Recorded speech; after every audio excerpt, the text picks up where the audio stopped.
and welcome back to the Awakening Philosophy Podcast. My name is Jed, and this is my Stuffy, and we are reading Socrates and Jesus again today. This is, we had a mini extra super bonus stream this morning when I got back from playing music.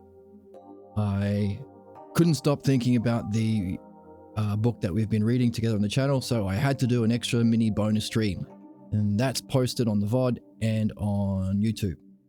And I thought, well, let's do a real stream again on it. Normally we interchange between the text we're reading, Jesus and Socrates, a dialogue in heaven.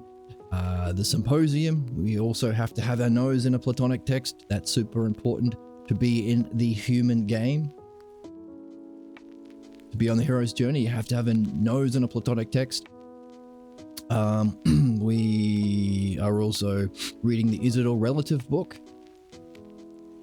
One of the most common, most prevalent beliefs of our time is there is no understanding, there is no truth. So don't bother with philosophy and discovering the true purpose and meaning to life and your destiny and purpose for being here. Forget all that. Just believe whatever the fuck. When in Rome, do as the Romans do. That's how you can make the bucks. So a very common belief, and one that it fundamentally undermines our existence as human beings and the reason we're here. So there's a whole book exploring that. Two people, Harry, who puts that position very well, a real steelman argument, really hits all the bases. Is that a thing? Ticks all the boxes. All the sorts of arguments you hear people say, hey, it's just a matter of appearance. And okay, if there is such a thing as knowledge when it comes to math, definitely not for morals or ethics. It's just whatever you want. And therefore, it's rude to judge political groups and religious groups based on their beliefs, because there's no such thing as understanding. So, don't discuss religion and politics at the table. Why? Well, because everyone's entitled to their beliefs. And if some people want to believe that we should be trying to blow up the world because Jesus comes back, we shouldn't question that. And we should not demand understanding from any political leaders or religious leaders. It's just whatever they happen to believe. Of course, that is a terrible, terrible way of thinking. That's the cause of most of the problems we see in the world right now. We better start judging the beliefs of politicians and clergy, otherwise we are done for as a species. Oh, and also all of the wealth inequality and suffering and capitalism and genocide and slavery and all that wage slavery, all that stuff. Maybe we should finish with that. Maybe we should put a pin in that for now. Forever. So that movement, as we've been seeing, from belief-based thinking, especially kings and clergy, to understanding-based thinking is the purpose for us being here as human beings, because it's here that we can reflect on the beliefs we have. That skill is called philosophical midwifery, a term coined by Socrates. The method for doing so is a learning of understanding. It's the dialectic. And being free from our fundamental beliefs that tie us to ignorance, savage ignorance, that freedom then frees us to continue our exploration of understanding. So understanding solves problems, and understanding can lead us to truth and knowledge.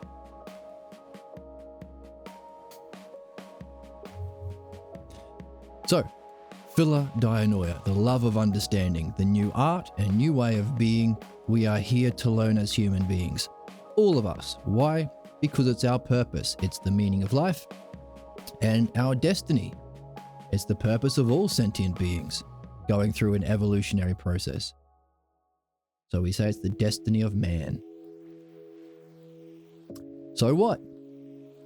No, so we know the meaning of life. So we know how to solve problems. So we know how to evolve as a species, how to end suffering and reach our highest excellence. Big deal. Why?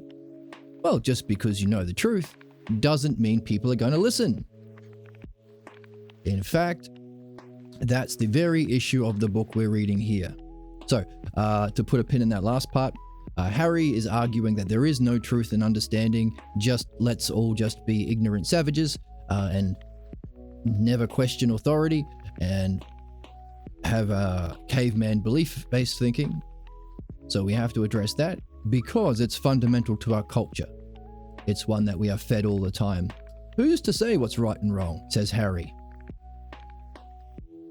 Of course, we're learning, well, actually, even political and religious groups seek what they think is their benefit. And they can get bad advice. So there is such a thing as good and bad. Even if you believe the advice was good to begin with, it can turn out to be bad advice. So it isn't just a matter of belief. It isn't all positive thinking, right? So that's one of the arguments that pokes a hole in that everything is a matter of opinion. There is no proof. Way of thinking that is a terrible issue that we have, and one of the fundamental zeitgeists or prevalent false beliefs of our culture. Now, another issue, so that would stop us from even the quest for truth, but let's say we overcome that and we did find the truth. Well, it's important to share it with the world. But what if human beings don't just listen to truth? When a new truth is introduced, what if there are many different ways human beings respond? Some might accept the new truth and gleefully let go of their false beliefs. Now, that's always been my perspective on things. I had to fight very hard and sacrifice a lot in my life to learn philosophical midwifery because that's what I wanted to do. I want to know the truth. And I know that understanding benefits me, solves problems, benefits the world.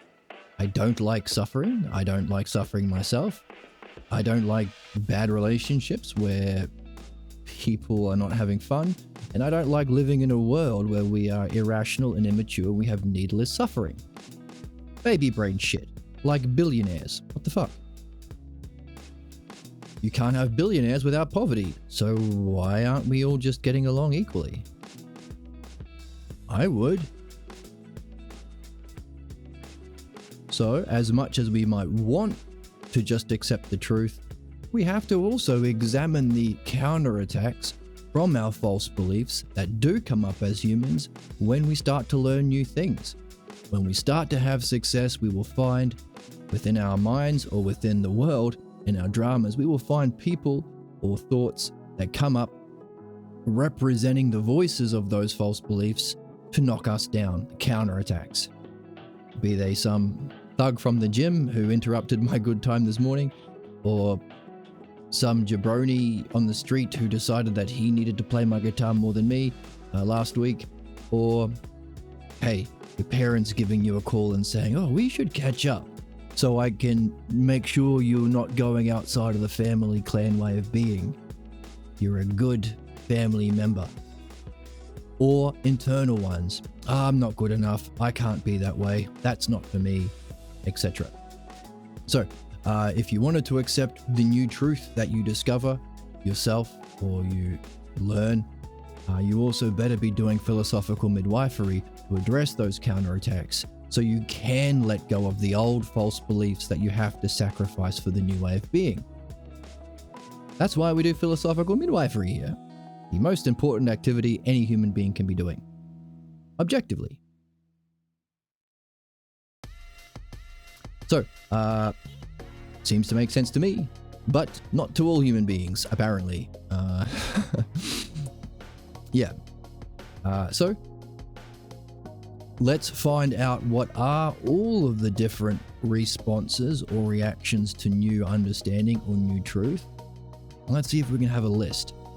Because if it's true that this is the new way of being for everyone, necessarily needed to solve problems, needed to evolve, anyone, anywhere, anytime, any species, any galaxy, but especially right now at this turning point where our false beliefs can play out with nuclear Armageddon.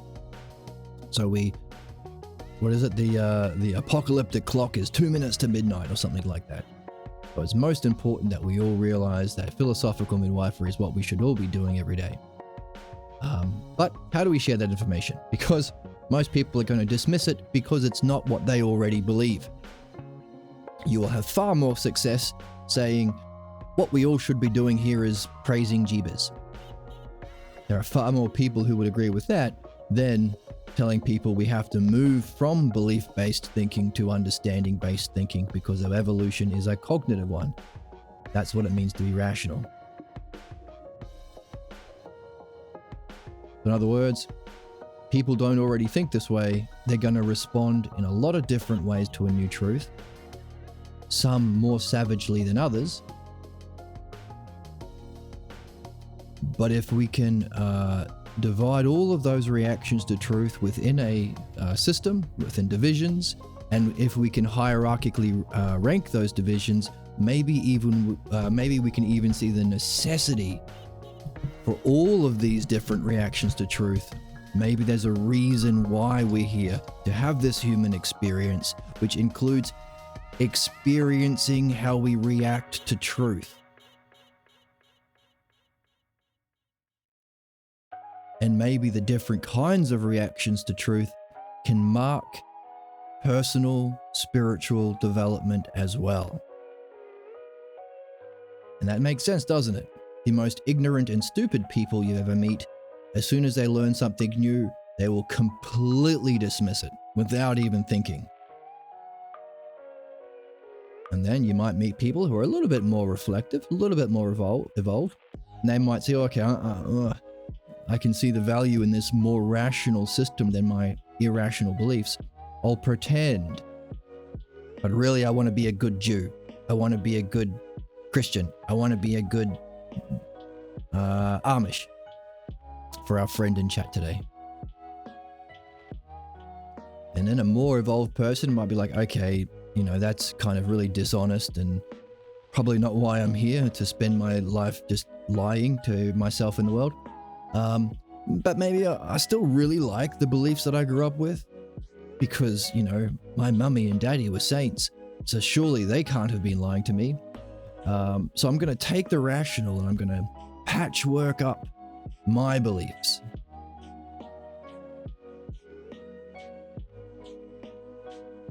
So here we have 4 so far different reactions to new truth. 1, completely accepting the new and the rational and the mature and letting go of the old. That's the best one, I think. We haven't got that far in the book yet, but it seems like that would be the best one. Completely rejecting the true to stay fiercely loyal to our old traditions or caveman thinking, because this was a way of being that allowed certain cavemen tribes to survive before we had language. Everything outside cave bad, scary, war. Stops you from getting eaten by saber-toothed tigers. However, now we can think and reason, not needed anymore. However, that's the entire playbook of the right wing and the MAGA and the Nazis and the fascists and the sexist. All of those people appeal to a in-group, out-group, inside cave good, outside cave bad, scary way of thinking based on fear and ultimately fear of the mind. The immigrants, says Trump, as he steals the money and brings the world to Armageddon. The non-believers, says Netanyahu, as he genocides Palestinian children every day.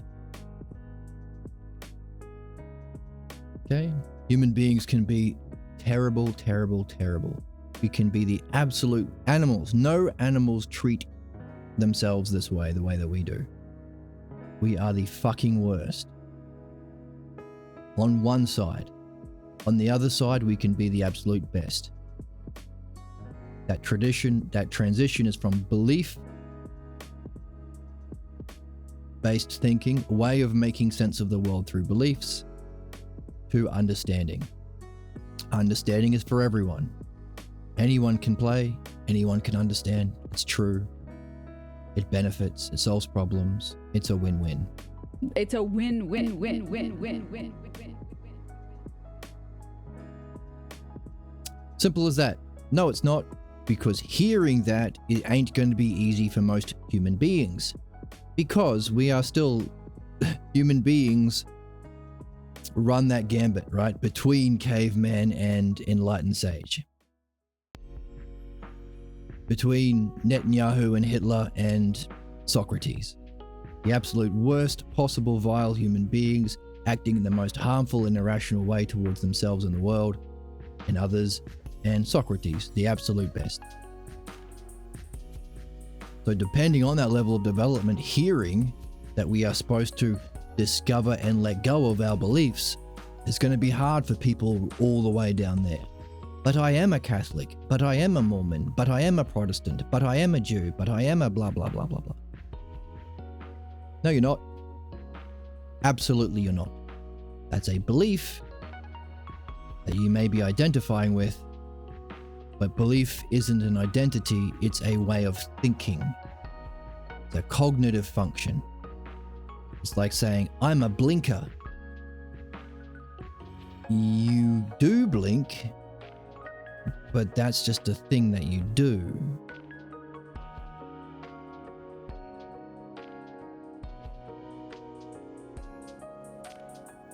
That's the problem. So, we are exploring and we are hoping to find all of the different ways human beings can interpret or respond to truth, and if we can put them in a hierarchical list, and hopefully we can learn how to relate to them.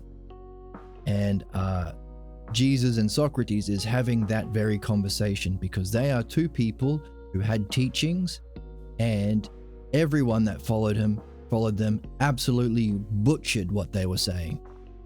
Now, thankfully, we have the Balboa translation of Plato, so we can actually read Socrates' words for ourselves, and we can see just how terrible the way they teach philosophy in schools nowadays is. How opposite to the truth what we think philosophy is, debating opinions, is to real philosophy, removing opinions, no debate, dialectic, opposite of debate, not opinions, understanding and knowledge. Exact opposite. Can we do the same thing for Jesus? That's what we've been looking at. And in our last episode, we saw that there were about 15 to 20 fundamental tenets of tenets of Christianity that all modern Christians take for granted as what it means to be Christian.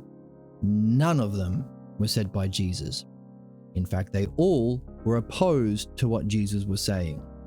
So what modern Christianity is an exact opposition of Christianity. Why? Because Paul, who was someone who enjoyed stoning people to death, imagine that. Imagine loving killing so much you would throw rocks at people until they died. Not just anyone, the followers of Jesus. That person decides, no, he speaks for Jesus now, him and only him. He is better than Jesus, or at least equal to Jesus, says Paul, that guy. And then you had a bunch of people like John and Luke and Matthew trying to save that way of thinking. But then you have Mark, who saw what was going on. Oh, it's almost as if human beings have completely different reactions, and Paul's was the absolute worst.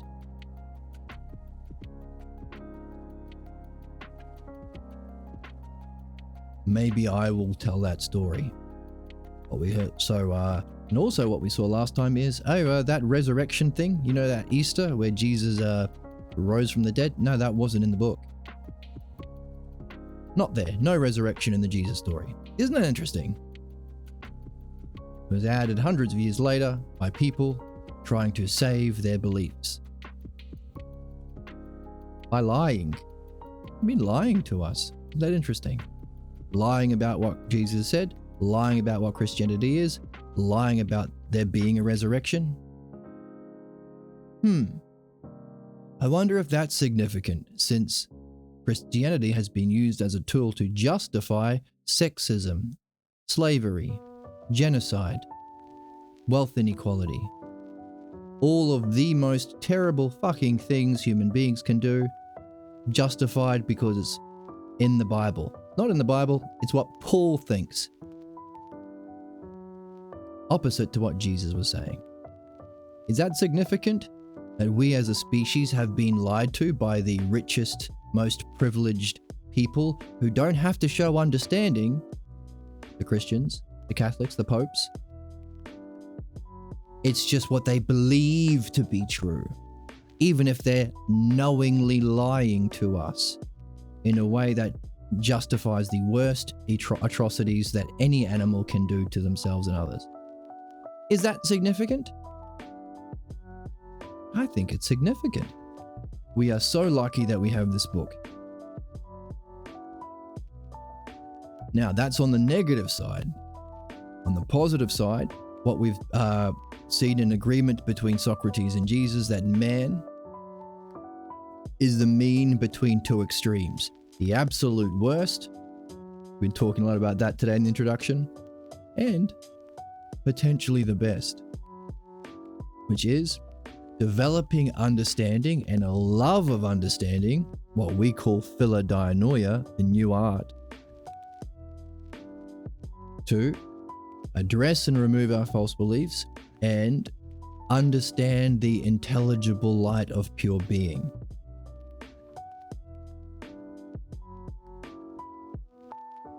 Not just understand it, but that understanding is a preparation to have the experience of it, but not just have the experience of it. We want to be able to maintain that state, maintain that experience for as long as we can. And the issue with belief-based thinking on that negative side is even those who are fortunate enough to have that experience of intelligence itself, they retreat to the shadows of their old beliefs. It takes a certain sort of character and a certain freedom from beliefs that allow us to be able to handle that experience, the divine luminosity experience of mind knowing mind itself, which is important because that's how we become intelligent. Intelligence isn't a physical thing that you pick up from the ground or you buy with your money. Intelligence is something that exists in reality, which is how come any species can evolve into intelligence. And we are able to be intelligent ourselves to the extent we can share in intelligence or participate in intelligence itself. Which means, can we experience and maintain the experience of the brilliant light of pure being? What we understand also as the second hypothesis of Parmenides. In the now 10 levels of human development, the 10 hypotheses, the second one describes that brilliant light of intelligence. Now, why is it important to stay in that for as long as we can? Well, we want to see that one of the aspects of pure intelligence is the logos. Now, one of the things that drives us to want to experience it is love. Because as we're on the hunt for in the symposium, it was the yoga of love that elevated Socrates to that experience first. His teacher, a female, Diotima. Women can be a master of the logos too. Guided Socrates through the stages of love, or being able to perceive higher and higher levels of beauty until ultimately being ready, being prepared for the experience of beauty itself. So the order, the harmony, the divisions ordered so perfectly, symmetrically in a balanced way, however you want to say that, is one of the aspects of pure intelligence. So our desire for beauty can culminate in that experience of pure being. So we seek it. We all do. Have you ever met a girl that you thought was so beautiful you wanted to hug so tightly that you become one with? Have you ever said things like, I want to be with you forever until the stars fall out of the sky? In other words, an eternal connection. Can you have a complete connection in the physical realm? Can it last forever in a world where people will die? You can't. Why do we have that desire then? Why is there a principle within reality of a lacking of a fundamental lack and desire for eternal connection with pure beauty if there wasn't also a principle of its fulfillment? That's the symposium. That's the yoga of love. But what we've been seeing is, hey, we want to see the understandable hierarchical ordering of all of its aspects. Because that's what intelligence is. That's what the logos is, and it's the shadow of that which gives us understanding. The thing we are here to master as human beings. We're here to master understanding, which is itself a shadow of the understandability of the divine light of pure intelligence. Both Jesus and Socrates have talked about having that experience themselves. And one of the things they've been talking about in the dialogue we've been listening in on is the fact that, hey, maybe we were asking too much of people to speak for us, having not written anything down ourselves, Jesus and Socrates. Because maybe we're asking too much of them because it's maybe not everyone can handle that experience of divine luminosity. Maybe people are afraid of it. In fact, it may be that fundamental fear of intelligence and a rational approach to that experience, the fear of rationally understanding divine luminosity and a fear of the mind itself. Maybe that's what binds humans to their fervent, savage loyalty to false beliefs that cause problems, including a rejection of understanding and truth, giving rise to fascism, sexism, wealth inequality, savagery.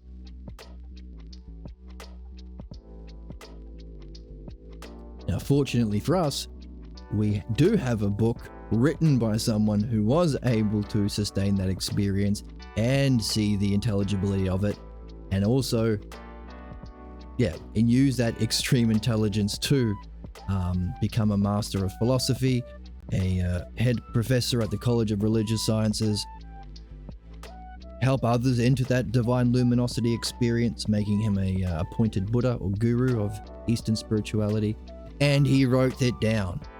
So we are very, very lucky that there has been such a gift to humanity in this author, and we didn't kill him like we did Socrates, thankfully, because it was only in his late 90s that he wrote this book. So, whew, lucky for us. So let's jump in and do a little bit of a review and keep reading this fascinating book. So fascinating. I don't want to read any other books until we do more of this one. That's how awesome it is. Let's jump in.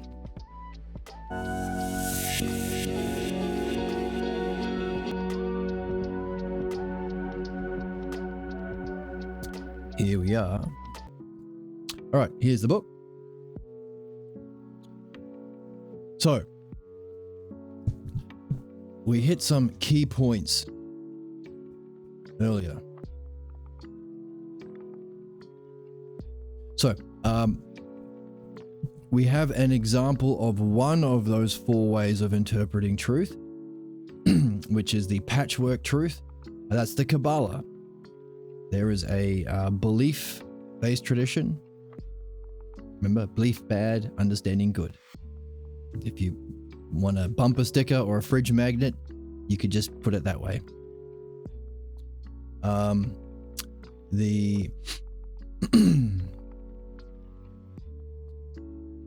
the Kabbalah is somebody who had a patchwork, used the new way of thinking, the rational way, the better way, the Logos way of the Parmenides, and instead of dropping their beliefs to become rational, they took some of the Parmenides and patched into the Sephardic tradition, and that's where we get the Kabbalah from. So we have an example of patchwork. There's a new truth. Yeah, just take some of the rational elements and patch up your old beliefs. And I'm sure you can think of some modern examples. We discover something like, oh, maybe women should also have the right to a bank account and a career and the right to vote. Oh, let's just patch that into our beliefs. Let's just adjust our Muslim or Christian or Judaic beliefs a little bit. Just add that in there. Let's not let go of what was wrong. Let's just fix it like that. Okay, here's another part. Socrates says, maybe we unknowingly contributed to the problem because neither of us left any writings, and the task of presenting our work was left for others. Is the burden of that task too much for those who can't endure the profound nature of that light of pure intelligence, pure being, mind itself? Just move my guitar down here. It's finished charging. I have an acoustic guitar that I have to charge up.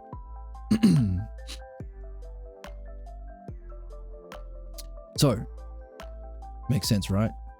And we're saying that's how fortunate we are that we have someone who was able to and is able to endure that light, to have been able to give account of what they're saying. Not only account of what they're saying, but to be able to understand also all of the different interpreters that followed Jesus and Socrates to point out where they went wrong, how they went wrong, and why we, as a species, as a culture, are in the terrible predicament we're in right now. So again, we're super, super lucky we have this. Now, Paul stoned to death the earliest followers of Jesus and chose not to include any of Jesus' work in his letters.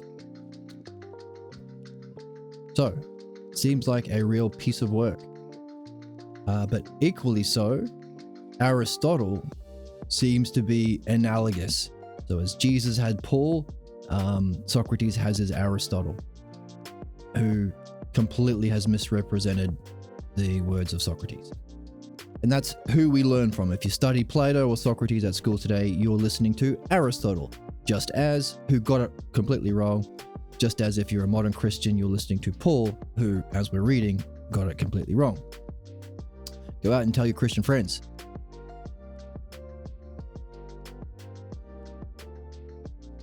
Okay, Plato saw much actually. So thankfully we do have Plato. So we were able to retain a lot that wasn't burnt from the believers, from the Christians. They burnt a lot of the philosophies, a lot of the libraries, and we have some from Plato remaining, thankfully for us. Okay, we shall say it's inevitable that we cannot be truly understood, Jesus and Soc, unless those seeking truth share in the same divine enlightening vision that we shared, and go on to function as we did. And we are saying, well, also let's go on to function as they did by having that vision, pure being, and understanding it, sharing it, but also let's write stuff down.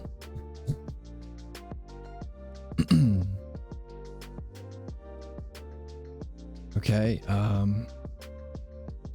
if the logos, the intelligibility of that light, if you try and understand yourself without the vision of the logos, the highest aspect of being is its So, if understanding is a shadow of pure logos, then all of the things that we need for understanding things, whole, part, same, different, like, unlike, and all of the things that we grasp when we think beauty, goodness, justice,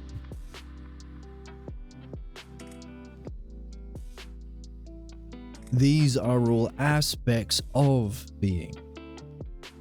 They're not different. They're not in different compartments in different filing cabinets up in some warehouse in the sky. They're all aspects of the same thing. That's why it's experienced as a oneness. People who've had the experience talk about it being a oneness. Now, if there are many aspects that are, well, within it in some way, that are understandable and then do give rise to our physical world and how amazingly intelligent it is in that it keeps every moment following the next and everything, all of the principles of or laws of physics and everything else and chemistry, everything is created and maintained perfectly the way it needs to be one moment after the other. That's how perfect it is.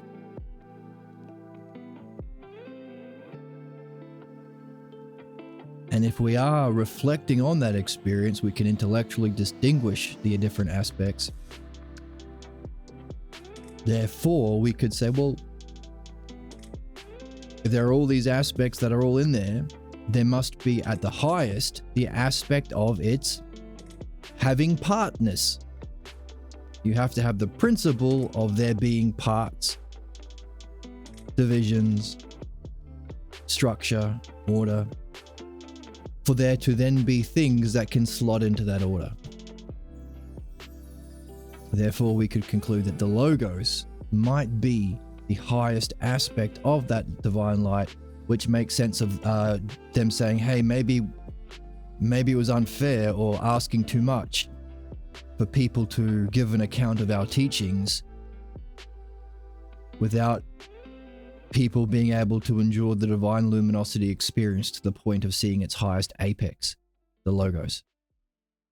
Now in philosophy, the apex of one level plays an interesting role that we'll talk about later.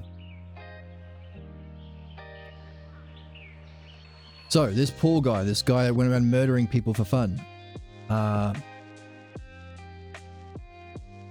denied what Jesus was proclaiming. Interesting. I wouldn't think such a person would be a liar. So what were his claims? So what are the claims of Paul that are not the claims of Jesus, but then once we say them, they might sound like they seem to be what we accept today to be the basic tenets of philosophy, of Christianity.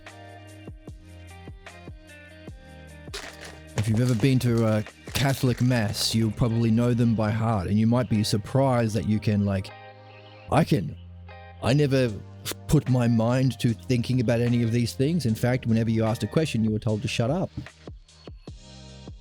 But I could recount. We believe in one God, the Father, the Almighty, seated, Father of heaven and earth, seated at the right hand of the Father, blah, blah. I can't actually, I'm on the spot. We believe in one God, the Father, the Almighty, the maker of heaven and earth, of all that is seen and unseen.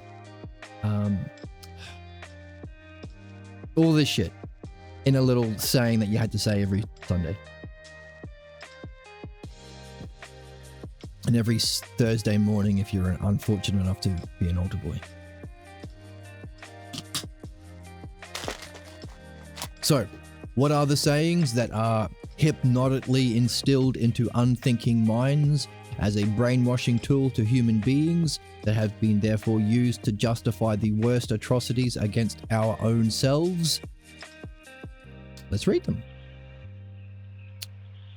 So, list of claims made by Paul, not by Jesus. That Jesus was the only Son of God. He's a pre-existing divine being.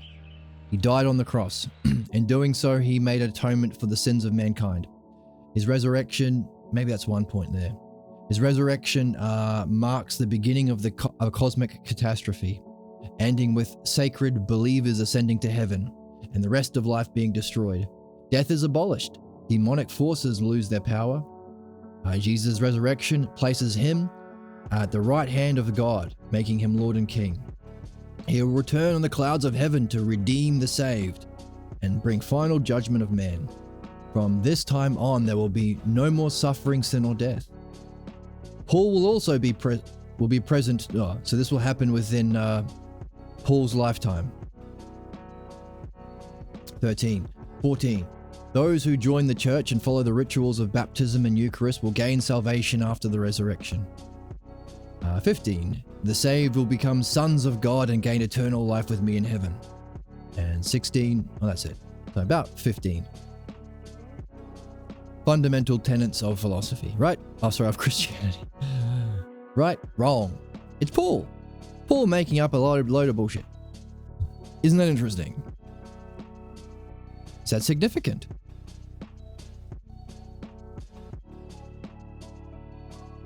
If you're watching this and you know anyone who happened to be brought up Christian, of course, that's how you get it. You're indoctrinated from childhood. Go through this with them. What do you agree with these 15? How many of these 15 things do you think is fundamental to being Christian? Would you be surprised that Jesus didn't say any of them and said the opposite? Oh. They're going to react in one of several different ways. Their reaction to hearing the truth is what we're interested in at the moment. And Paul's reaction to the truth of Jesus is one of those ways as well. Socrates says, none of these things come from your own teachings? But didn't Paul say he was commissioned by God and he was equal or surpassing you? And told followers, don't listen to anyone else? None of the future gospels? Don't listen to the New Testament? Jesus says his teachings do not report anything of what Jesus said in his earthly ministry. And Paul freely added what Jesus never said. Oh, and Paul called himself an apostle at God's call. Paul built a system of churches and departed from Jesus' teachings. And Socrates is confused. Hey, don't people wake up and realize that Paul completely distorted your teachings? And are we ignoring Peter's role? I don't know what the role of Peter is, but Socrates is confused how we can be allowing ourselves to be duped for so long. Jesus says, my goal was not to establish a church, but to provide a way to the kingdom of God. So we're curious, what is the kingdom of God? Is it something when you die, or is it something here, always present? Because they've been saying God is everywhere. So where is it? Yet Paul was the guy who wanted to build an empire of power of churches. How much money does the church have? Does the Vatican have, I wonder? They recently elected a pope. I don't remember voting. I don't remember any women being in that room either. Makes you think, don't it? So he chose to center his church upon the significance of his presumed resurrection, which didn't happen. It was added to Mark later. His church added those ideas to my ministry after my death. Mark lacks a resurrection account. The church added it to the gospel many centuries later. Imagine that. Several hundred years later. So, imagine in 2225 people saying, oh yeah, you know that LeBron James? Yeah, he also could fly. So he was also magical and could fly like Harry Potter. Oh, that's not on any of the ESPN stories? Yeah, we're just going to add it in. And we're going to build our entire system of power over people based on that lie we just made up about LeBron flying around in the air. Oh, wait a minute. The other Gospels drew heavily from Mark. Matthew and Luke drew from material that Mark ignored. while copying a lot of his stuff. They do not stress the whatever esotericism of Mark means, but they make it a public doctrine. Paul put in his account what is not in Mark, and what Mark said Paul ignores completely. John was aware of this drama between Mark and Paul being a terrible son of a bitch, and Mark trying to, give a more accurate account. And John tried to save Paul by combining both. So again, patchwork, or wolves in sheep's clothing. Because later we read, Mark emphasizes the role of understanding. And he speaks to a particular account of Jesus talking to the scribe, and the scribe says, "Oh, let's not forget understanding." And Jesus says, "Yes, that's better than I said it." So there was a guy running around scribing things that was more onto it than Jesus. That's interesting. Oh, and that state of mind is close to the state of heaven. Paul didn't have a major conversion experience on the road to Damascus, as people say. Luke added some parts to Paul's account. So why did Luke repeat the same account, or did they differ? Did Luke repeat the same account, or did they differ? If they differed wildly, why did Luke make up a whole bunch of shit about a conversion experience that Paul had? That's not an easy question, because there are 4 accounts of that experience and none agree with each other. They're all over the place. The most divergent is Paul's. And in his conversion experience, it's the most modest description. Okay.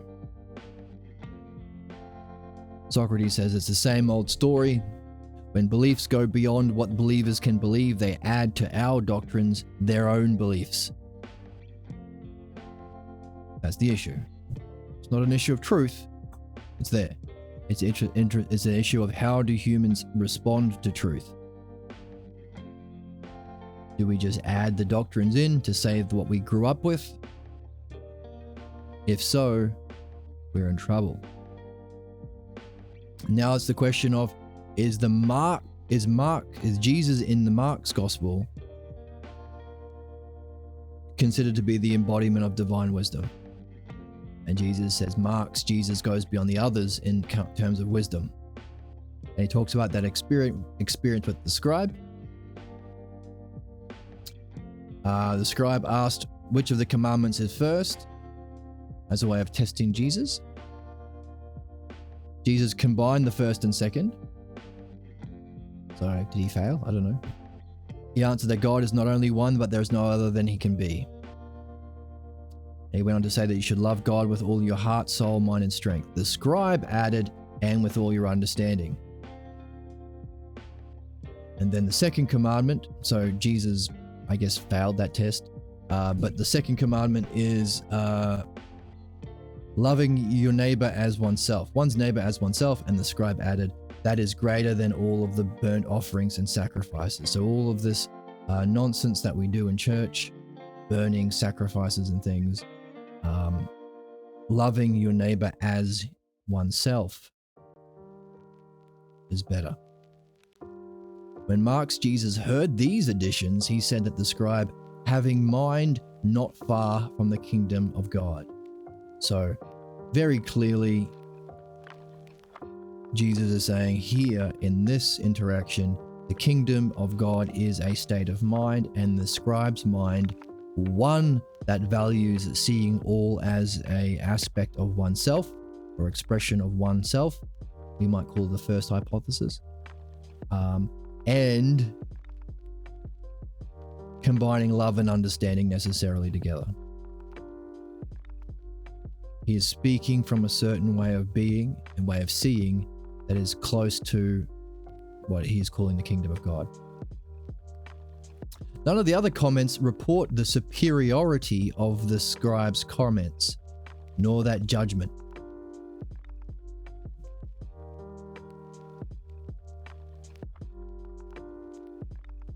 What's that like? Have you seen people follow, let's say, Donald Trump? And he always has to win all the golf tournaments. Same with Kim Jong-un. He shot a hole in one every round. He won the Oscars. No one can be smarter than dear leader. Not some other guy talking about the necessity of understanding and to recognize the oneself. No. Oh, Mark doesn't care about that bullshit. Is that interesting? I think it's interesting.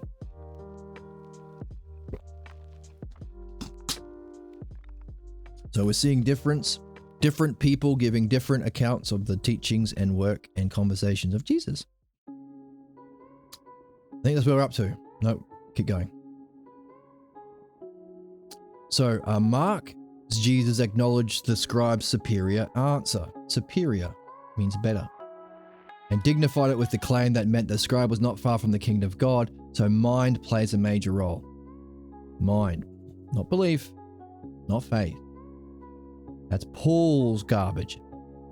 Actually, in that report, the scribe noted, and think about it, of course. Think of any other thing in the world.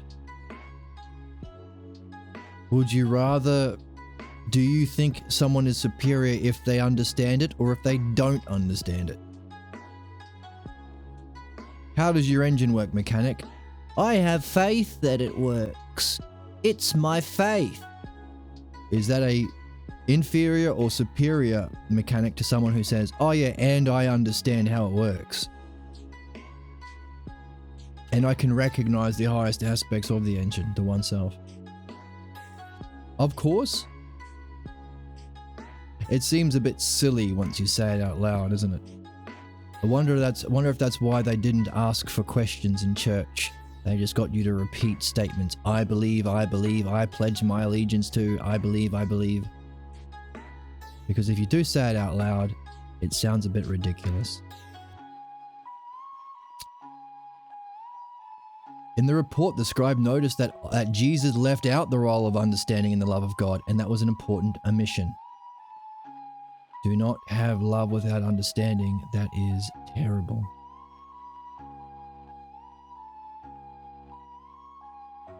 Okay, Socrates says that's important with his philosophy because the idea of understanding in philosophy is seeing a kinship between logos and nous.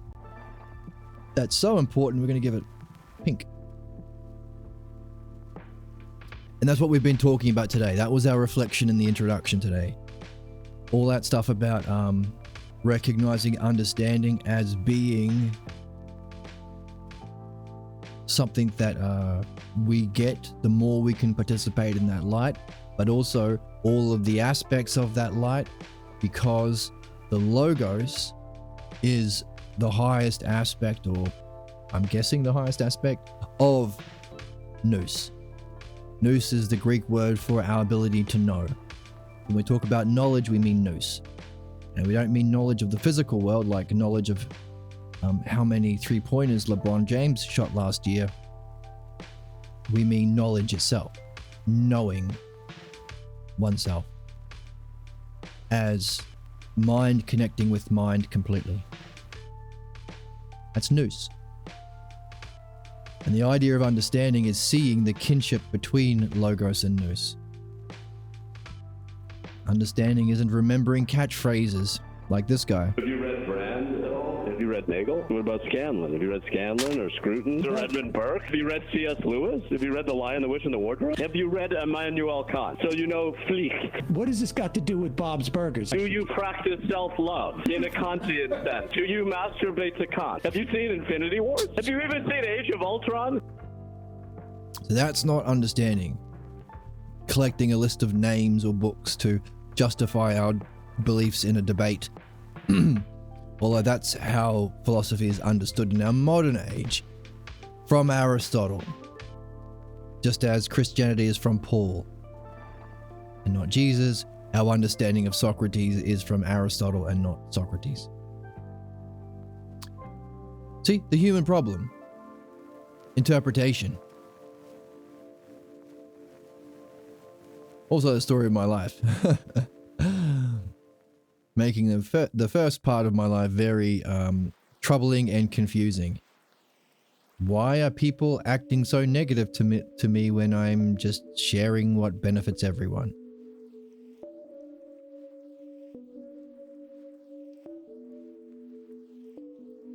It's the truth. I didn't write this. I didn't say that we can know the nature of reality and the meaning of life. Socrates did. And he didn't even say it. He said, oh, here's how you can prove it for yourself.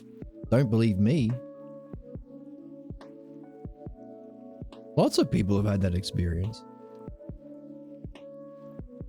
And obviously, understand a toaster, you can fix the toaster. Why not understand human problems? Why does it have to be prisons and genocide and poverty and giving all money to billionaires and chanting MAGA as we murder brown people or starve, or chant Judaism as we genocide Palestinian children? Why not understand problems?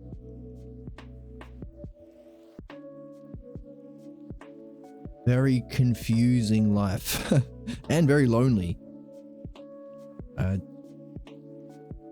Seems obvious, but the human thing doesn't seem to be about what's obvious. It's how do we see what's obvious, and how do we share what's obvious without, getting picked on by all the meatheads at the gym because you embody a different way of being that they can tell by simply the way you walk, without being a thug or being scared of the thugs. Being happy and being nice to people is a challenging way of being in Australia that all of the thugs seem to really hate because they were crushed by their parents, and that's giving rise to a fear of the mind. So, I have found that it helps to have a guitar. But yeah, and maybe that's why I'm so eager to keep reading through this, because this book is it's my life. Oh, neat, you can understand problems. Oh, neat, you can understand that we've been lied to for centuries by bastards who justify slavery and oppression and sexism. We don't have to do that anymore. Great, we can live in a utopia. Not only can we have to. We have to live in harmony with each other in the world, otherwise our species goes under and our planet blows up. But that's good. Don't we all want to have fun? Why do we have to fucking suffer? Let's just have fun, right guys? Fuck you, Jed. Silly people. So yeah, that's been a confusing experience for me. But hopefully less confusing if we nail down the fact that, hey, it's not a matter of the truth. The truth is there. Understanding is simply seeing a kinship between the logos, the intelligibility of pure intellect that we grasp with nous. There are many ways people have had that experience. There are many accounts of that experience, and it's open to everyone. The opening of the cave in Plato's cave analogy is wide open. You don't have to be rich. You don't have to be a gold class member. You just have to love understanding and genuinely seek it, I guess.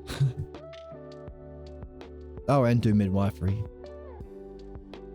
Must be cold there. Hey, welcome, Sus. Thank you for the dancing little emoji moogle. Where's my stuffy? My stuffy's gone walkabout.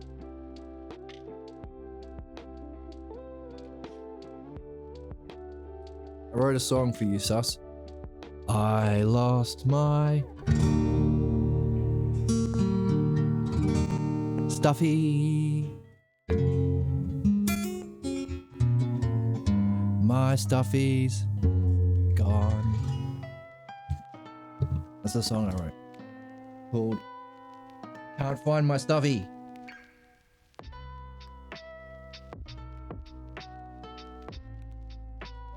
found it. You're a great player. Thanks. To have a better day at the gym. You know what? I didn't go to the gym tonight. I played music and there's Stuffy. I played music and I decided not to go to the gym tonight. Yeah. I worked on some business cards instead for my music. Give to some venues so I can play at some different musical venues. Yeah. So no gym tonight, maybe gym tomorrow night. How are you? How's your world?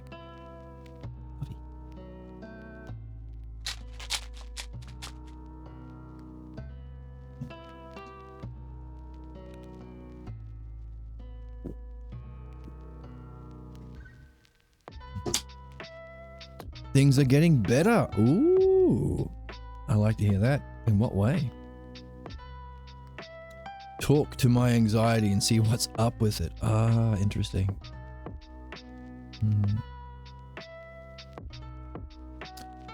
That seems to be the ticket, hey.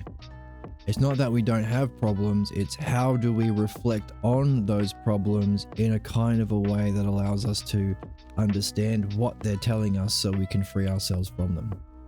That's the idea of providence. If there is an intelligence running through reality, then every experience, every moment is,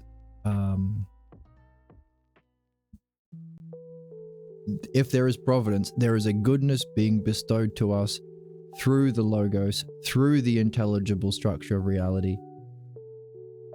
Our goal is, how do we listen? How do we listen?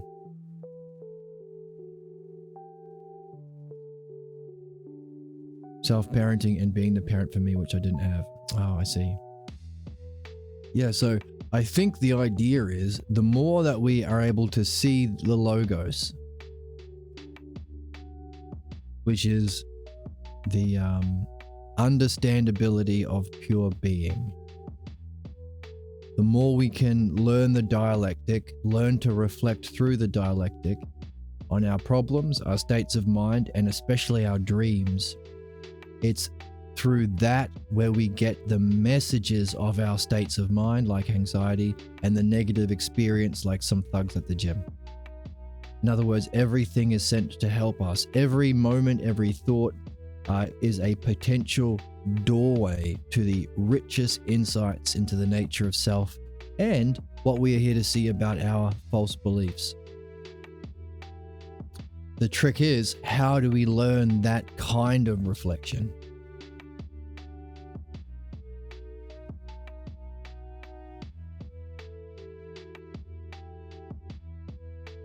How do we follow the logos? That seems to be the ticket. Now, we are learning philosophical midwifery, so if you have someone in your life who's also interested in learning the art of reflecting on problems to see their underlying meaning or message in order to learn and evolve, which also frees you from those problems, including those negative states of mind, and frees you to awaken yourself to a higher way of being, which leads to your true self-excellence. If you have someone else interested in that stuff, then you can learn midwifery with them, as we are learning on this channel. And you can practice that as much as you can, as much as you want. When I was in California, I remember whenever we'd meet up to do readings with Pierre Grimes, as soon as the reading of the text, whatever we were reading, finished, it was like snap. Everyone was like, Pierre, can you talk to me? Pierre, can you talk to me? Pierre, can I give you a ride home? Pierre, can you have coffee with me?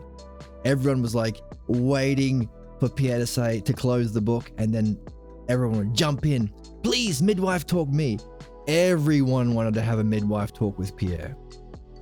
Because Pierre wrote the book on midwifery, but all of those people understood how significant philosophical midwifery is.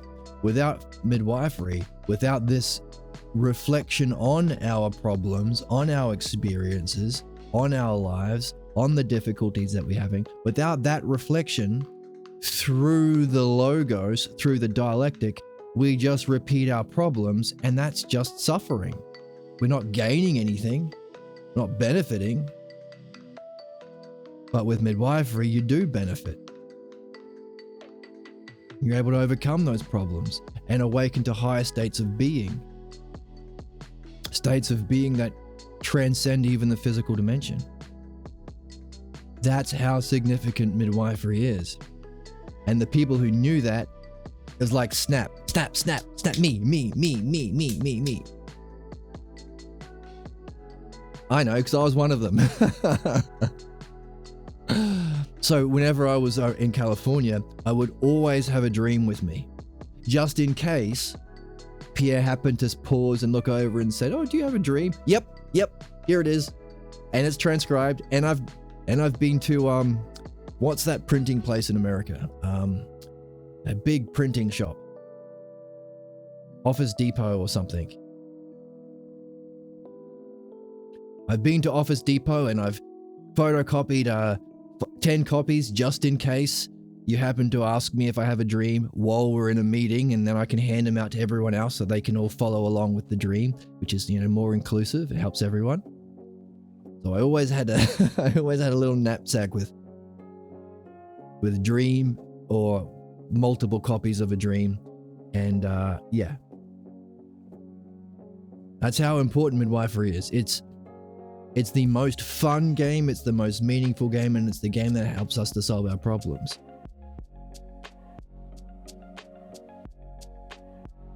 Now, dream analysis is an even better doorway into that reflection, because your dreams will reflect the same problems you have in your life, but it will give you extra clues. You'll find yourself being in a similar anxious state of mind, except you're not being anxious at the grocery store, you're being anxious in a Buddhist temple. You're not having an argument with your boyfriend, you're having an argument with a dragon. And that dragon will be a clue.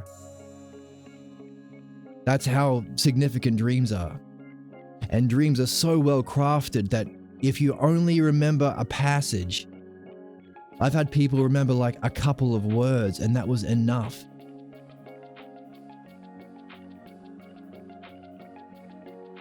The difficulty is, how do you find someone in your life to go through that reflection? Because it's a two-person game. You need a midwife. You need someone to ask you the questions about your dream. You need someone to guide you through the reflections of your state of mind, of the problems that are repeating.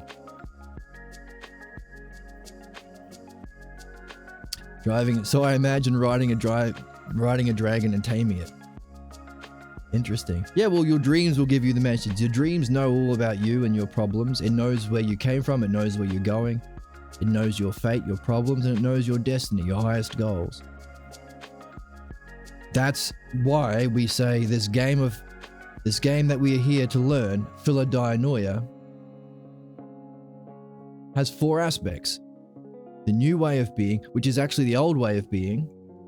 It's the Hellenic way of being that Diotima, who we're learning about in the symposium, had. Parmenides had. Parmenides and Diotima taught Socrates. But that's where we dropped the ball as a culture, because we killed Socrates. So the 4 aspects of the dialectic is understanding, is the logos, but it's the structure. Like, how do you ask the questions? In what order? How do you reflect on your problems? Like, what's the structure of the problems? How do you have a conversation with your friends in the best way? Now, that structure of reasoning is we call what Socrates calls in the Phaedo the activity of philosophy. It's the tool of philosophy. It's the way of reasoning and understanding about the pure light of being. So we can make sense of pure being, beauty itself, justice itself, all of its aspects, but also it prepares us to have that insight experience that Jesus had and that Socrates had. That's the conversation. And Jesus and Socrates are saying, hey, maybe we're asking too much by not having written down, that's mythology, written down what we've learned. because we're asking people to talk about what we're saying, but what we're saying comes from our divine luminosity experience. And most people can't endure that experience. They can't have that. They don't study it. A lot of people don't even think it's there. Everything is just belief, bro. That's why we read the Is It All Relative book. But even those who have had that experience, it's difficult to stay in, to endure, because it's literally the most intense experience. It's the most blissful, it's the most beautiful, but it's the most intense. So if you have any beliefs about yourself not being good enough, not being adequate enough for beauty, I'm not good enough to talk to that beautiful girl, well, now imagine you're talking to someone 1,000,000 times more beautiful. That's beauty itself. If you think you're not worthy or you're not deserving, or that light isn't you, you'll repel from it. To seek sanctuary in the familiar false beliefs that cause your problems, the false beliefs that cause your anxiety. They block you from your excellence, and that is excellence. It blocks you from that light. So they're saying, hey, philosophy, the use of the dialectic to study pure light of being, maybe we should have written about it. So that's philosophy. Writing about it as mythology. But you can't experience that light unless you are removing your false beliefs through philosophical midwifery. How do you do that? It's the dialectic. The dialectic applied to pure light is philosophy. The dialectic applied to your unsuspected beliefs that block your light, that's midwifery. It's the same activity. The dialectic. Understanding. And how do you unpack the meaning of your dreams?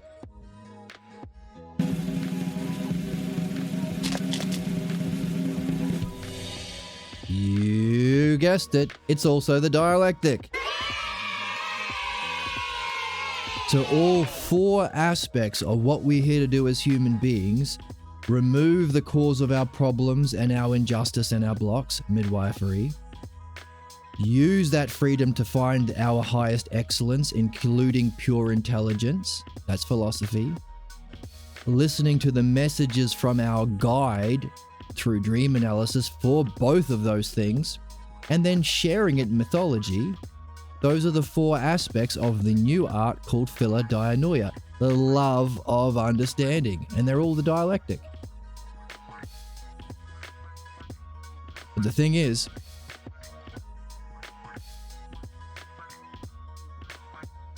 because this is the Hellenic tradition, Homer wrote about Achilles, someone going through dream analysis and midwifery. So when we killed Socrates in front of Plato, his student, when Plato was young, too young to have completed philosophical midwifery himself, and the justification is Socrates doesn't agree with Homer. So Plato hasn't mastered midwifery, so we lost midwifery. And he doesn't want to talk about dreams because that's Homer, and Homer's the reason his dear teacher was killed by us. And Socrates didn't write anything down. So in the death of Socrates, we lost 3 of the pillars of the art of the dialectic. The very thing that can turn human beings from savages into sages and solve problems and prevent our extinction. And there are many people who think extinction is good. That's Paul. Christianity, based on the false beliefs of Paul, thinks that Armageddon, the end of the world, is a good thing. There are lots of religious beliefs. How do you remove beliefs? Here. What do beliefs say? It's okay to harm people and destroy the world. So we lost those 3, but what's interesting is, after Plato, we lost mythology, we lost dream analysis, we lost midwifery, but we had philosophy with Plato. That's why we read the Symposium. That's why we read the Balboa translations of Plato. But after Plato came Aristotle. Aristotle had a block to seeing metaphysics. How do you remove blocks? Dream analysis and midwifery. What didn't Plato had because we killed his teacher? Those two things. There's no philosophy, so we lost philosophy with Aristotle. That's our tradition, the Roman tradition. Materialism, that's where we are. And Socrates in our book that we've been reading saying, hey, the same way Paul fundamentally misrepresented the teachings of Jesus, left out what Jesus said and added in his own terrible stuff, so too Aristotle fundamentally misrepresents philosophy, the teachings of Socrates. But what's neat is we have a gift, this book, which outlines all this. So we are rediscovering the purpose of the meaning of life, the purpose of humanity, philodianoia, the destiny of man, the meaning of life, a new way of being that allows us to solve problems and reach our excellence. You're buying fruits and vegetable seeds expecting things to get bad here. Well, I hope it doesn't. I hope enough people can wake up to the importance of challenging beliefs and developing understanding.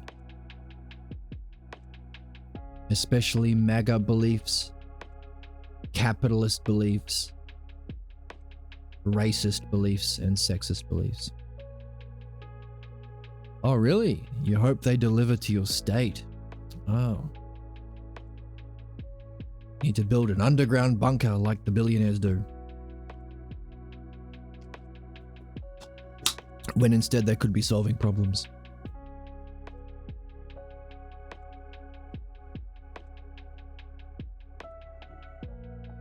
This is the message. This is what we have to share.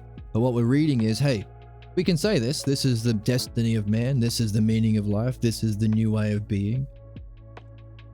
This is recovering from our counter-attack against the Logos when we killed Socrates. But the issue is, doesn't matter if you're telling the truth, human beings won't hear it. Because human beings respond to truth in a series of different ways, including the way Mark responded to Jesus, the way John responded to Jesus and Paul, and the way Paul responded to Jesus. 3 very different ways of responding to the teachings of someone. So not only do we have to learn the truth and practice this way of being, and if you have someone in your life who loves understanding and has good character, you can reflect on your problems every day. You can do dream analysis every day over coffee. You can read these books every day. See, for us, it was, you had to wait until after you've read a book and then you had to play Snap to be able to get a talk with Pierre. Because he was the only midwife at the time. Well, there was me as well, but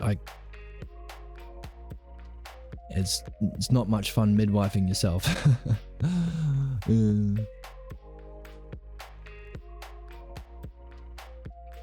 I got a kiwi and a navel orange tree there indoors. Oh, that's lovely.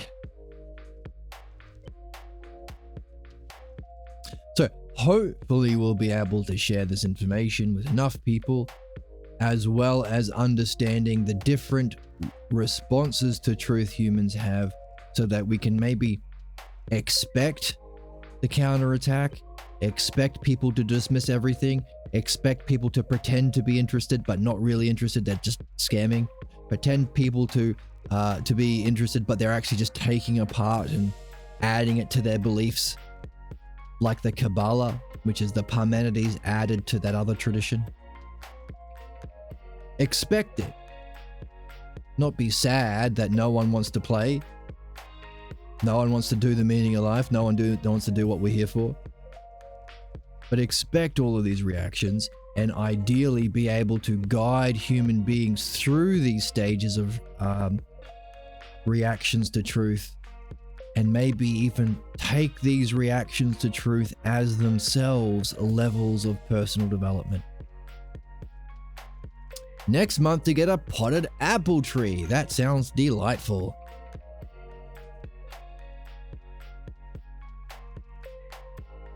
People are just, yeah. Yeah, but, you know, we can benefit. And if you meet somebody else who loves understanding, then, you know, shout them coffee. And you can do midwifery and philosophy and dream analysis with them. And then you're winning. You have someone like that in your life. If you have a Pierre Grimes type figure in your life, then hopefully enough of us will have this awesome way of being, and all of the people who think that it's good to be loyal to their daddy and mummy's beliefs, who are sad, all of the MAGAs and the racists and the fascists and the capitalists, they're all sad over here in a world that's terrible. They'll see all the fun that we're having over here in our new way of being called philodainoia, love of understanding, and they'll go, oh, look at how much fun they're having. And they'll have a light bulb moment and go, maybe we should reflect on our family beliefs and not be savagely loyal to our old ways of being. Maybe we can learn a new way of being. We can learn about understanding itself. And then if enough people see how much fun we're having because we're saying, we're all saying, yay. We're all saying, that's us. That's us on this channel. Then eventually, all of the hundreds of thousands of Hassan Piker and Asmongold viewers will come over and they'll all join us. And then we'll all have fun. And then it will sound like this.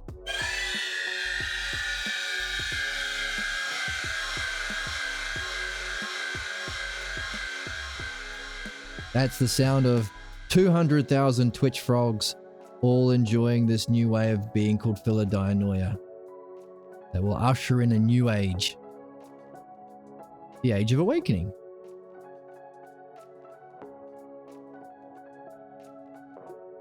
It's great philosophy. Yeah, it is. It's the best game in town.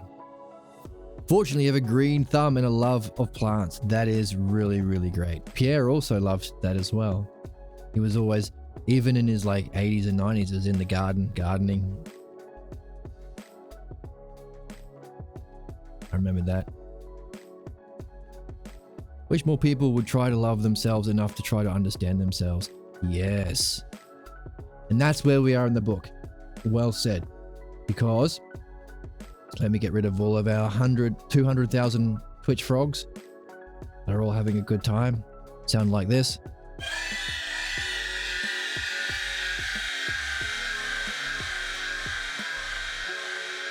Oh, there's something special and beautiful about plants. Interesting. What do you find so special about them? So in this actual interaction that Mark wrote or transcribed about Jesus, you can find this in the Gospel of Mark. He talks about Jesus meeting a scribe, and the scribe saying, hey, Jesus, your idea of loving God with all of your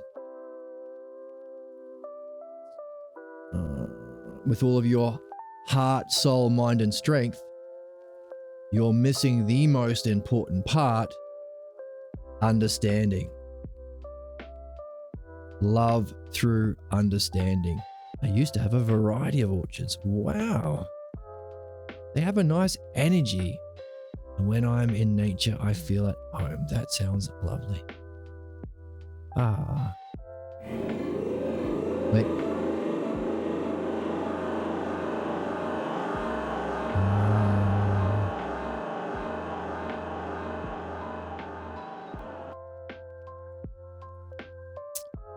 So love and understanding together. Then Jesus said, that is a superior answer. Then Socrates says, that's what we say too. The idea of understanding is key because understanding is seeing a kinship between the logos and nous. or logos and the intellect. That's what understanding is. Isn't that interesting? Understanding is seeing a kinship between the logos, the understandable rational paradigm or model for everything, including those four things. It's the map for midwifery, it's the map for dream analysis, it's the map for mythology, and it's the map for philosophy. It's also the map for music and everything else, but these are the four most important things. Seeing that map, the logos that emanates through everything, the rational order in the brilliant light of being. That's understanding. You can hook up sound machines to plants now, and they turn the electricity in plants into sound, and they make music. I have seen this. Also, apparently, plants like music too.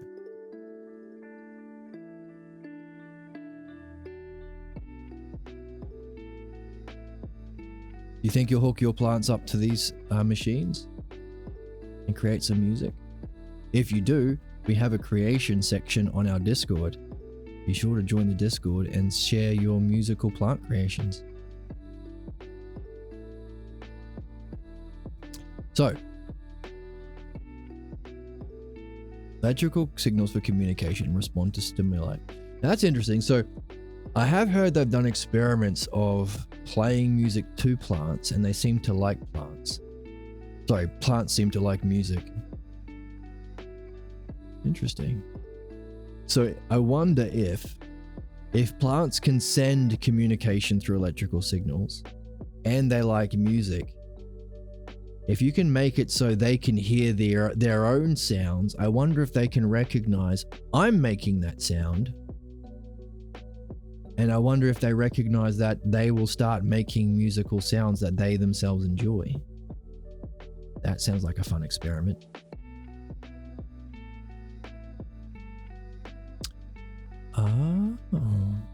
Plants missed us during COVID, missed our vibrations. That's interesting.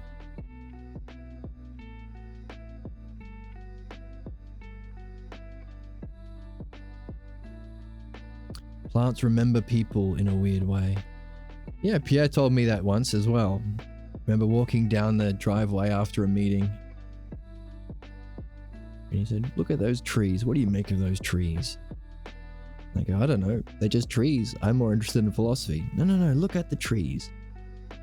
Look at them. Do they look like they're waving? I go, yeah, I guess they look like they're waving. Isn't that interesting? I guess. You go, do you think plants have mind? And I thought about it. I thought, well, if they have mind, then being stuck in the ground like that might be the ideal conditions for meditation. Because exactly, you need to wonder about plants more. Yeah, it was an interesting guy. And he wrote this book we're reading.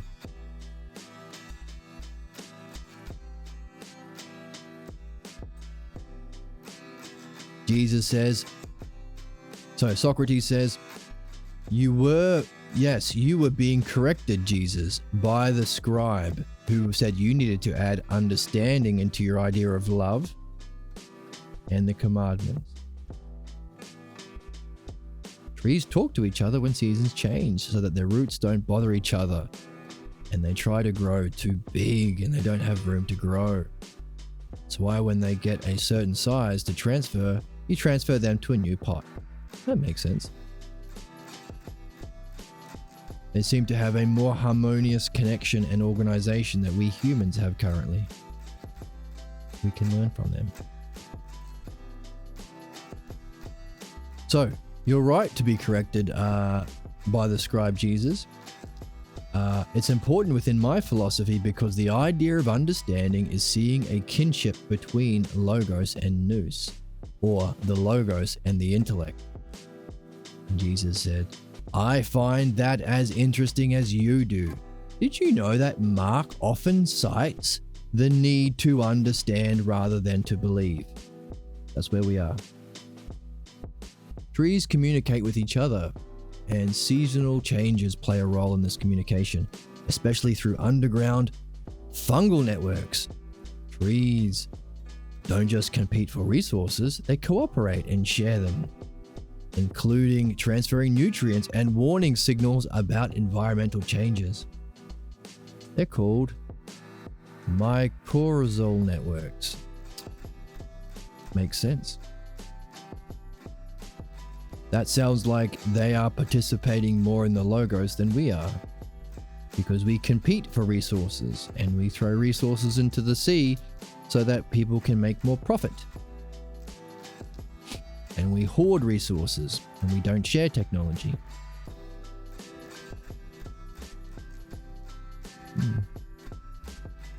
And they justify it by saying it's survival of the fittest. But the guy who actually used that expression, he said, no, what I mean is not people who can compete more. The species that survive are those that can live more in cooperation with each other, other species in the environment. But the billionaires and the fascists conveniently leave that part out, which is one of the ways of responding to truth. Wolf in sheep's clothing. Choosing, pretending to speak for Darwin by saying it's survival of the fittest, but actually thinking their beliefs are superior. I'm going to just substitute my own beliefs that billionaires should exist and people should suffer and die. And that's what survival of the fittest means, not what the guy who actually said it says. That's one of the 4 categories of interpretation we have on the table right now.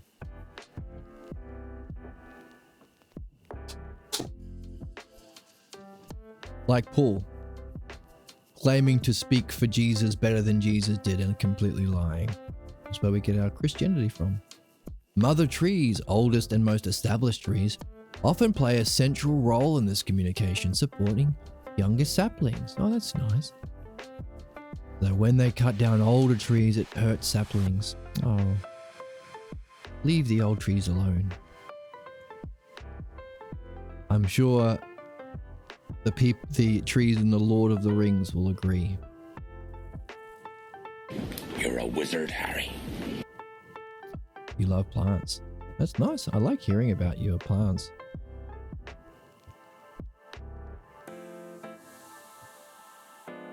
So, Mark, who seems to have written the most accurate Gospels of Jesus, that Matthew and Luke copied. A few hundred years later, they slapped on the resurrection story. Paul came along and completely lied about everything. And John tried to save Paul by combining the two.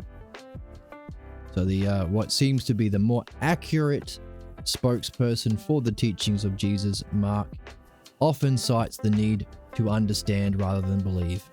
I wonder how significant that is. I will enjoy looking at that later, Jesus. As for now, would you say that linking these 2 commandments with the theme of love is Mark's vision of the role of love in your teachings? Linking the 2 commandments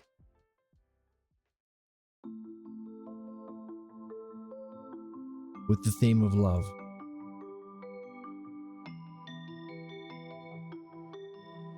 What were they?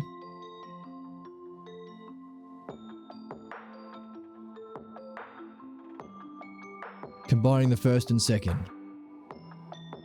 God is not only one, there is no other than He.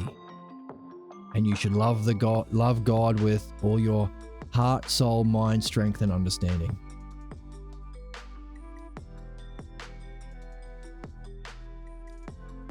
Is that Mark's vision?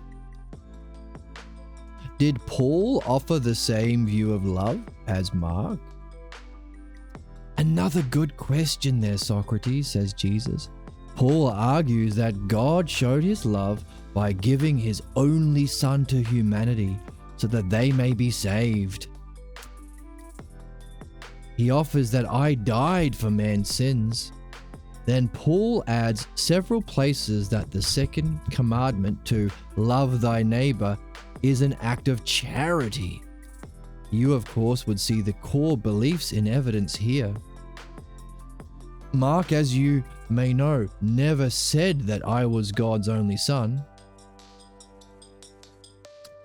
So Mark didn't say about being an only son. Paul thinks that killing people is an act of love. Human sacrifice is love. And loving your neighbor is a charity thing, not something that you have through understanding, allowing for an apprehension of the one self, love others as oneself. So it's not an understanding, it's not a seeing, it's an act of charity, says Paul. Very different from Mark.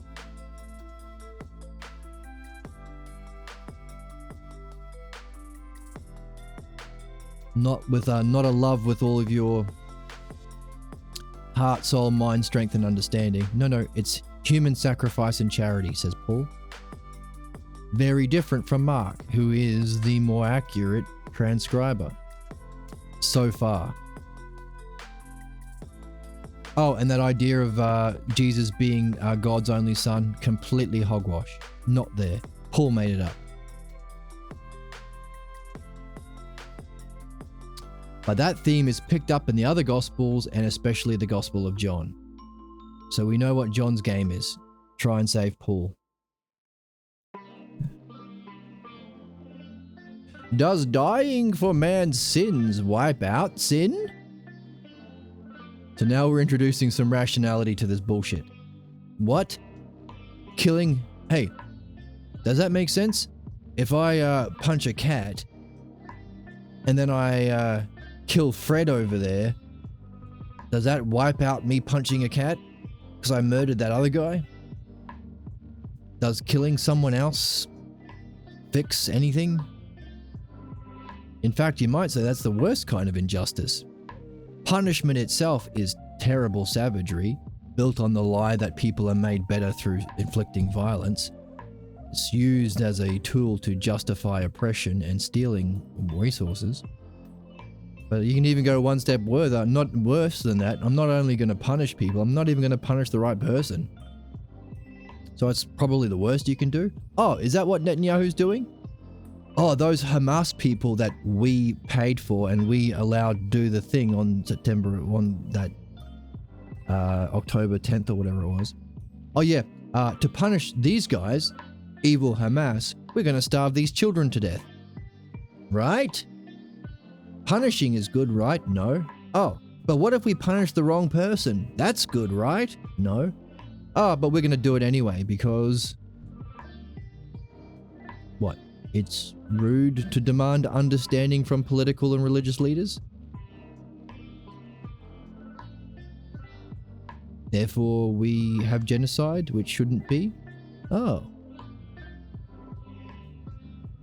We better keep reading. Does dying for man's sins, says Socrates, wipe sin out? What does it mean to say that you die for their sins? Does that mean one can go out and commit again? The sins that have been forgiven? Is there no learning?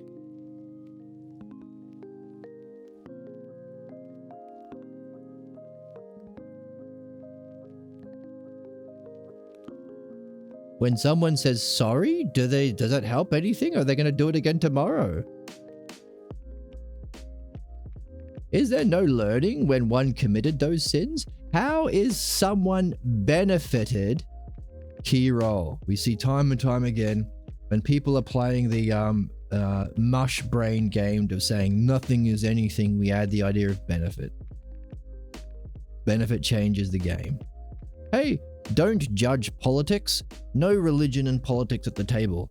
No morality or ethics is just as good. What about benefit? You say there's no objective truth to morality, politics, ethics, or religion. What about benefit? Do they all involve benefit? Every single one of those things? Is benefit true, objective? Is there a difference between benefit and harm? Oh.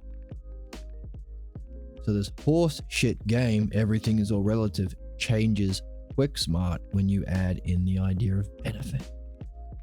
How is someone benefited, says Socrates, if their sins are forgiven, if they have not understood why they committed those sins in the first place? Can you really solve problems if you don't also address why they were caused in the first place? We beat the Nazis and the Nazis are back, doing Nazi shit in Israel and America. And other places probably too. South Africa? Did we defeat the Nazis in World War II? Oh, we never understood why Nazism came to be in the first place. Is that true for all things? You don't just beat someone up. You have to understand why it happened. So how are they benefited if their sins are forgiven if they have not understood why they committed those sins in the first place? Well, the guilt is lifted from one's shoulders. The anxiety of having betrayed your God is absolved. So you can settle back and start again.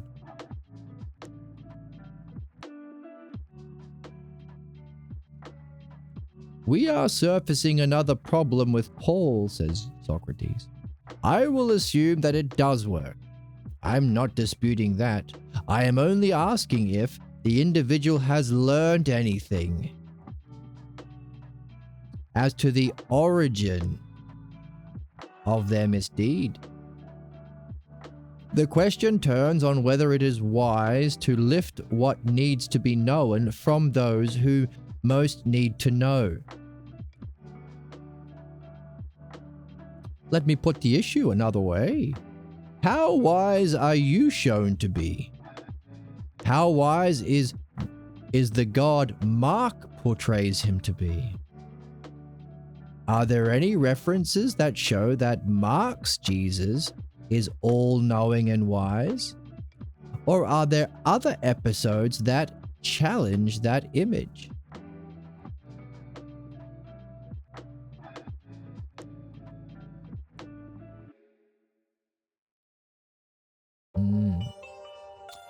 Again, it's obvious when you say it, isn't it? What good is forgiveness, apology? Nothing. Oh, it lifts away your feelings of feeling bad. What? What's that got to do with anything?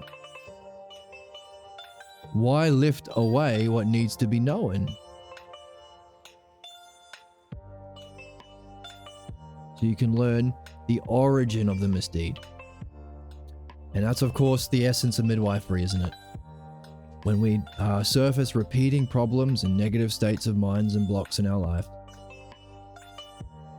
Midwifery is that nice, friendly art, the art of the dialectic. To guide your friend through a reflection back to the origin of that problem.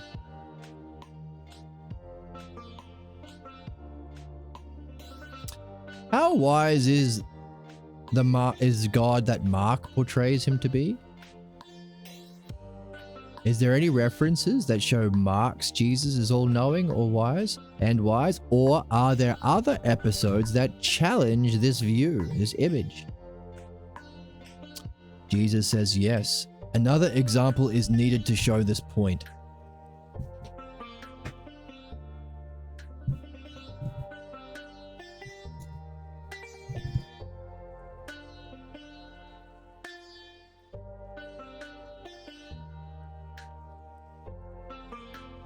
Oh, sleepy.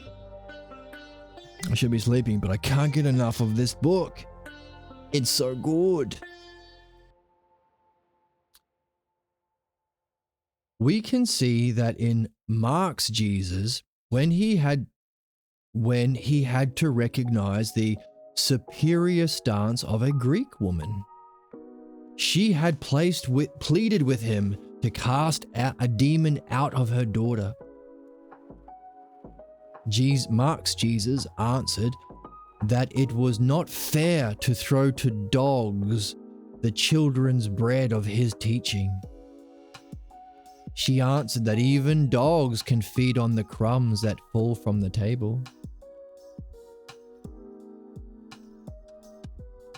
He saw the profundity of her answer and the shallowness of his own, and did as she desired.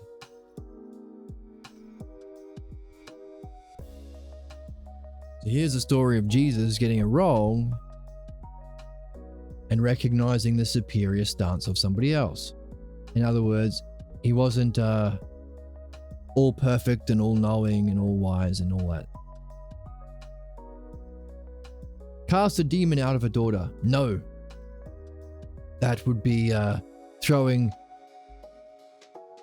bread to the dogs. And she said, well, hey, even dogs can feed on the crumbs that fall from the table. That's interesting.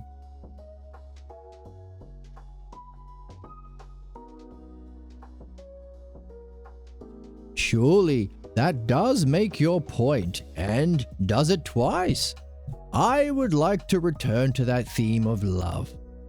For the role of love among those in my tradition is a wider and essential and vital force in the way of the philosopher. So anyone that says that Jesus never made a mistake, he was born knowing everything and all that kind of crap. No, there are some stories here in Mark that he got it wrong and learnt, improved. The thing with the scribe, the thing with the Greek woman, not helping the lady and her daughter because she's a dog. You're ugly like a dog. Even dogs can eat the scraps. All right, I'll help you out. So, theme of love.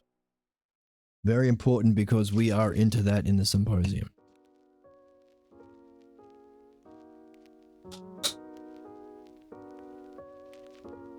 Jesus jumps in. Yes, but first I should say that we need to look. Jesus says, it's your turn to share this wider vision of love, Socrates. I have set out some points from my followers. Would you do the same from yours? Okay, 2 of Jesus' ideas of love. 1 from Mark that he learnt from the scribe. That is a love that includes understanding most importantly, and an understanding and recognition of all people as being one self, which would be the first hypothesis of Parmenides. We have Paul's idea of love, killing others to stop any learning from happening, human sacrifice, and loving is really an act of charity. The 2 very opposite views of love, both claiming to speak from Jesus. 1 Paul the murderer, 1 Mark. Now Jesus wants to see what Socrates has to say about love. So, this might be a nice point to take a pause for today's stream. I'm getting a bit tired. We're on the idea of love, and Socrates is just about to introduce his idea of love right after saying that it is a wider, essential, and vital force in the way of the philosopher. But the idea of love is key.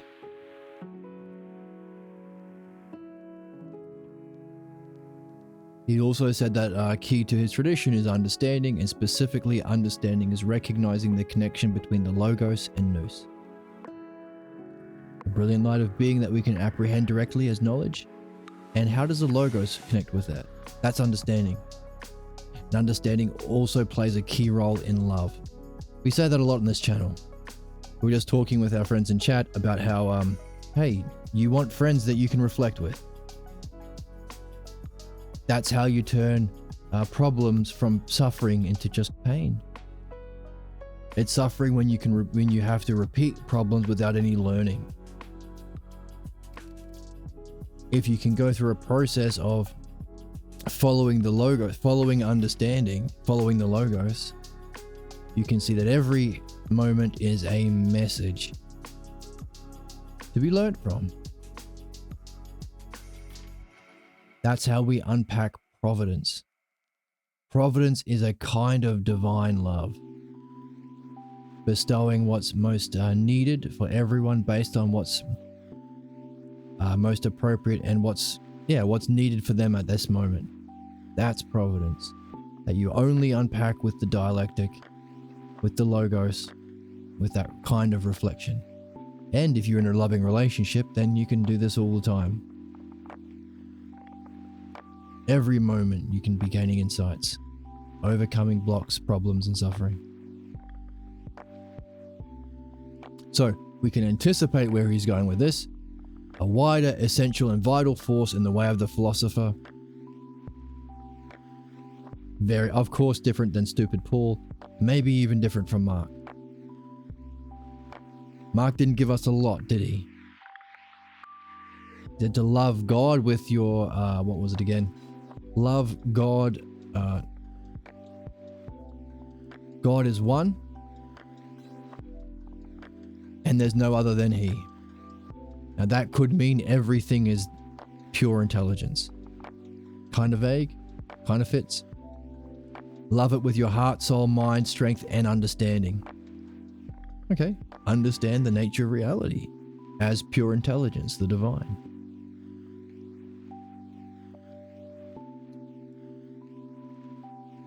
And to love one's neighbor as oneself.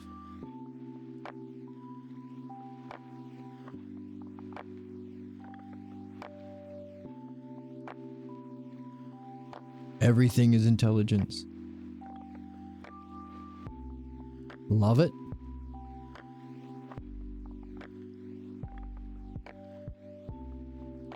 And also love one's neighbor as oneself. One word, oneself.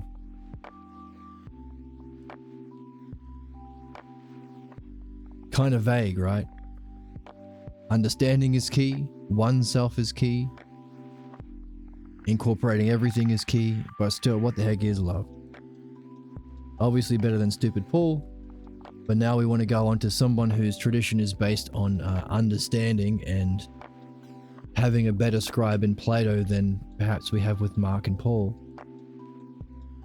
So we were going to go on next episode to unlock the wider, essential, and vital force in the way of the philosopher.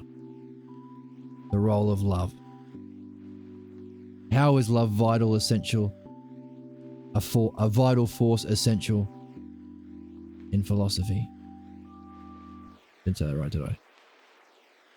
The role of love among those in my tradition has a wider, an essential, and vital force in the way of the philosopher. That's on the table for next episode. Probably very soon. I can't wait to get back into this. Poor old Symposium and Is It All Relative? And even the Midwife book might be on the back burner for a little bit because I can't wait to get back into this. That's a key one. How significant is love? Do we want love in our lives? Do we want love in our relationships? What kind of love? Can it be a kind of love that transcends even our physical existence? As we say romantically, I want to be with you forever. Can that be a real thing? Can't be in belief, but maybe in understanding and the way of philosophy. All that's on the cards for next time. Thank you once again for joining me. Thank you for the chatters. Feel free to like, subscribe on YouTube, follow along on Twitch, join the Discord. You get notification when we go live. You can donate to the channel. There's a link below, and there's a link to the text below as well. Thank you for joining me, and I will see you in the next one. And that button always gives me grief.